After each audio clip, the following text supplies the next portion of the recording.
Welcome বন্ধুরা, চলে আসলাম আর আপনাদের মাঝে নতুন আজকে আরেকটা ভিডিও নিয়ে। আজকে আমি দেখাবো কিভাবে টুনা অ্যাভোকাডো সালাদ বানানো হয়। এর জন্য আমি অ্যাভোকাডোটা ফার্স্টে কেটে নিচ্ছি। মাঝখান দিয়ে হাফ করে নেওয়ার পরে অ্যাভোকাডোটা চামড়া ফালাই দিলাম। ফালাই দিয়া সুন্দর করে একটু পাতলা পাতলা করে আমি এখানে 8টা স্লাইস করব। সুন্দর করে আমার 8টা স্লাইস হয়ে গেছে। হয়ে যাওয়ার পর আমি টুনাটা আগেই কেটে নিয়েছিলাম। ওই টুনার উপরে আমি একটু সস দিয়ে দেবো। তো তার আগে আমি ডিশটা সাজিয়ে নিতেছি। ডিশের সামনে পিছে আমি দুটো ডেকোরেশনের জন্য লেটাস পাতা দিলাম। দিয়া এখানে আমি কিছু শসা কুচি নিছি। শসা কুচিগুলা সুন্দর মতো ডিশের নিচে দিয়ে দিলাম। দেওয়ার পরে আমি টুনার উপরে অল্প একটু সস দিয়ে দিলাম। সসটার নাম হচ্ছে পঞ্জু সস, একটু টক টক sauce.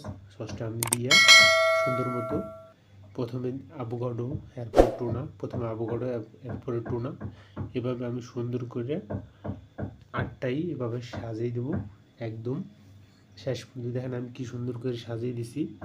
Tuna avocado, tuna avocado, tuna avocado এভাবে আপনারা সাজিয়ে দেবেন। সাজিয়ে দেওয়ার পরে ডিশটা সাইড দিয়ে সুন্দর মতো মোছা দেবেন পরিষ্কার করে। এবারে সস দেওয়ার পালা। তো আমি উপরে একটু পঞ্জু সস দিয়ে দিলাম। পঞ্জু সস দেওয়ার পরে এটা হচ্ছে ওয়াসাবি মেয়োনিজ। তো আমি একটু ওয়াসাবি মেয়োনিজটা উপরে সুন্দর মতো দিব এই পাশে ওপাশ করে। দেওয়ার পরে একটা ডেকোরেশনের একটা টমেটো দিব, আর দিব হচ্ছে পাসলি, কারি পাতা। অবশ্যই ভিডিওটা যদি ভালো লাগে তো পেজটা একটা সাবস্ক্রাইব করবেন, লাইক কমেন্ট শেয়ার করবেন। খোদা হাফেজ, সবাই ভালো।